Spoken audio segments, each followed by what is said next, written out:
Thanks for clicking on the video, and here today at Nerd Mimic, we are presenting Dungeons & Dragons Adventure Magazine. This is issue number 3, and we did a flip through of issue number 1 and number 2 on separate videos. I'll put a link down below for those. And we have a free giveaway for a sealed copy of issue number 1 going on right now. Here it is. I'll put a link down below for that as well. Now, if you're watching this from the future, I'm sure we have other giveaways and you can check that out. So a quick little overview. This magazine is currently being published in the UK.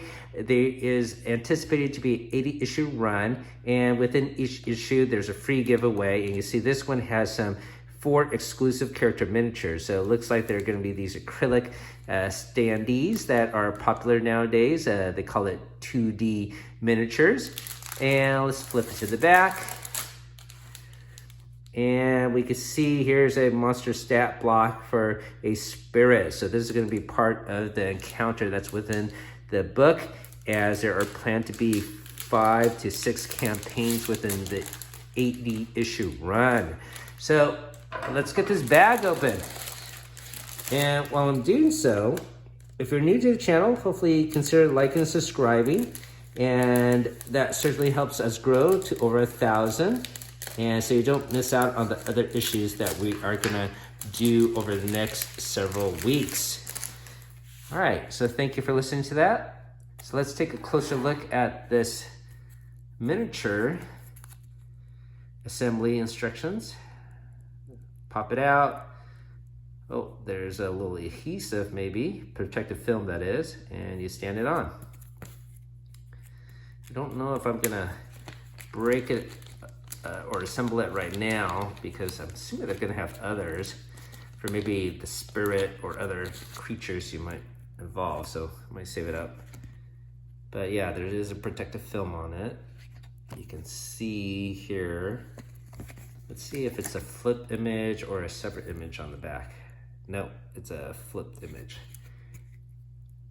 Okay, well, I like 3D miniatures myself, but who knows, maybe I might find a use for this in the future. Let's set that aside and take a look at the cover here. So once again, it's the same cover on all of these issues, because this is more of a leaflet booklet where you're supposed to take the pages and insert it into the binder. So this will probably get tossed or kept in the back as an archive. So today we're going to talk about Red Wizards. We're going to talk about conditions and how to maximize our skills, and looks like we're going to discuss the character class Wizard. So I am filming this in 4K. I'll do the page flip slowly, so if you want to take a screenshot, you may. And yes, table of contents here, Sage Advice, conditions, introduction to skills, skills explained, species elves and halflings, classes wizards, and a discussion about the first level, and the lore will be the Red Wizards. Okay, so here we go about conditions. It's getting turned to stone, petrified. Condition effects, which most people know about, but let's see here. We got blinded, charmed, deafened, frightened, incapacitated, invisible, poisoned, prone, and here prone, the only option is to crawl, restrained, and unconscious. Okay, so I like, once again, this magazine is geared towards younger players or newer players, and their layout is always really refined, and I wouldn't say it's dumbed down necessarily, but it's very simplified, and I do like that. Issue 1 and number 2 that I read last night, really well written. So here is an introduction to skills.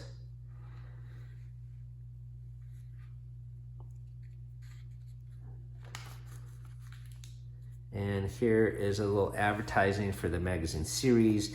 You can only subscribe to this in the UK, unfortunately.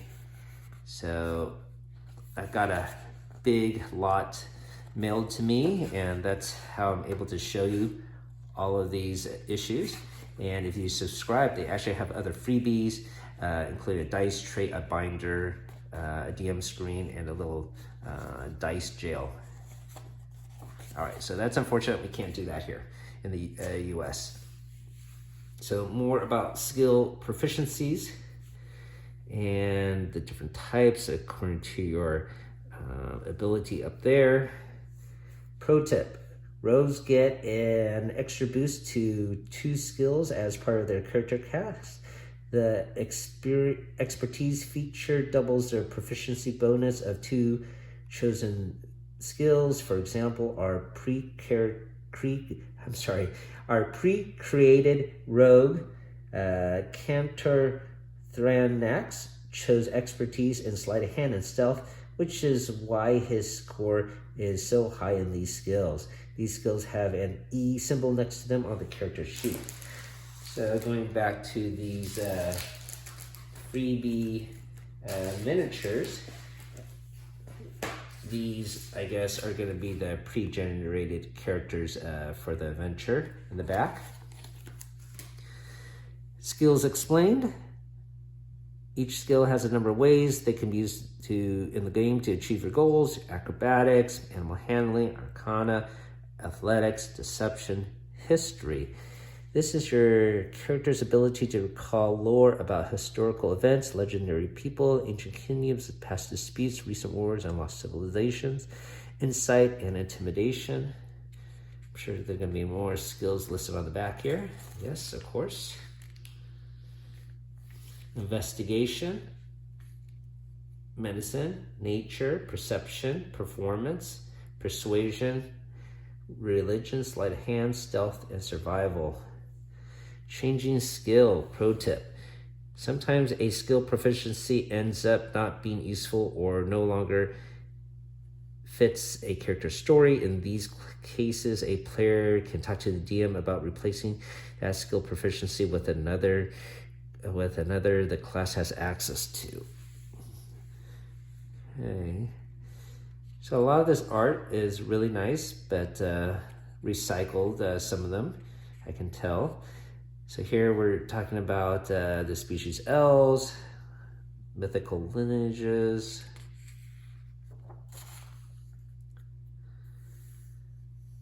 All right. Different type of elves there. You got the wood elves, sun elves, moon elves, drow, and here is the halfling species.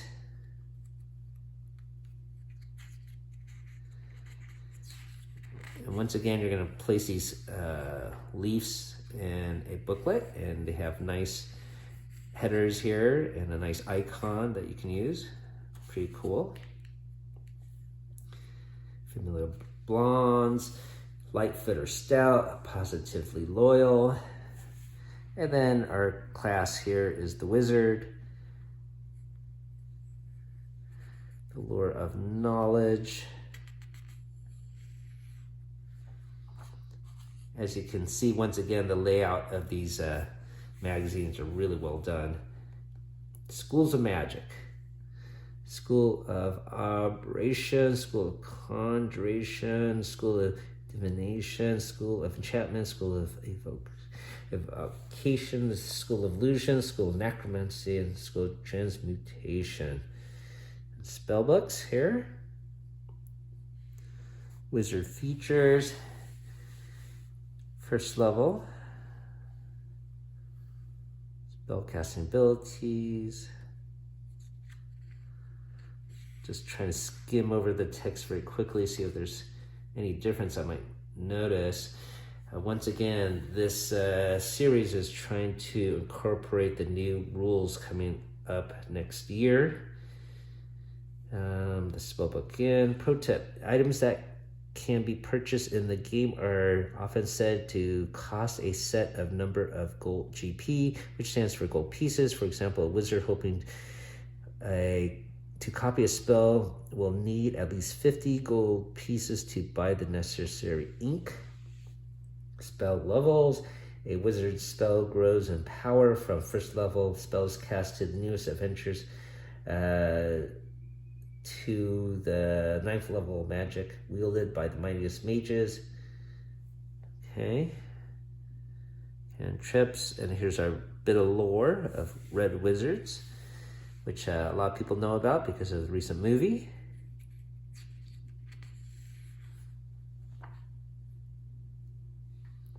And of course, that was featured in the movie as well.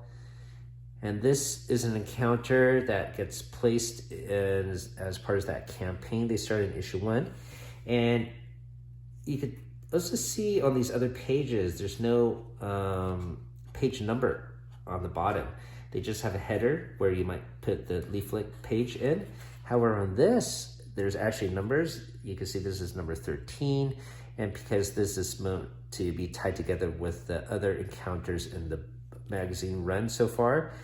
And this is encounter, of course, number 3 here. I think last issue we went to a ruined crypt, and there was a map in issue 2. So this one looks like starts in the town that we started in issue 1. And let's see, just heading over to Observatory, trying to investigate what happened to a scout. Okay, so you can see there's, looks like just 8 rooms here. These encounters are usually pretty small. There's some flavor text to read.